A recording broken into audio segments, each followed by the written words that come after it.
আসসালামু আলাইকুম। সম্মানিত দেশবাসী সবাই কেমন আছেন? সম্মানিত আমাদের মরহুমা দেশনেত্রী আপসীর নেত্রী বেগম খালেদা জিয়া দুনিয়া থেকে চলে গেছেন, সবাই জানেন। তবে একজন লোক মুহসিন বিন মহসিন এরকম সে বক্তব্য দিতেছে যে তার নাকি জানাজাই হয়নি। হাস্যকর একটি কথা আসলে। জানাজার নামাজ কীভাবে হয় সবাই আপনারা জানেন। এখানে সূরা ফাতিহা পড়া লাগে না, কিন্তু সে বলতেছে সূরা ফাতিহা ছাড়া নামাজই হয়নি। মানে খালেদা জিয়ার নামাজ নাকি জানাজার নামাজ নাকি হয়নি, এরকম আর সে একটা বক্তব্য দিচ্ছে। আসলে এটা আসলে খুবই দুঃখজনক একটা বক্তব্য। আমি তাকে বলবো যে অবশ্যই আপনি আপনার বক্তব্য প্রত্যাহার করে দেশবাসীর কাছে মাফ চান।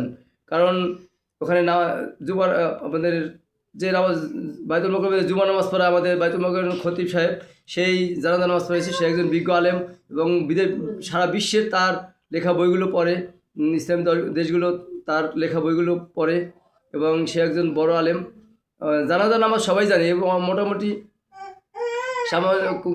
মাদ্রাসার ছোটো ছোটো ছাত্ররাও জানাজা নামাজ পড়াতে পারে, সেখানে সূরা ফাতিহা পড়ানো লাগে না, আপনারা সবাই জানেন। কিন্তু সে এরকম বক্তব্য দিতেছে।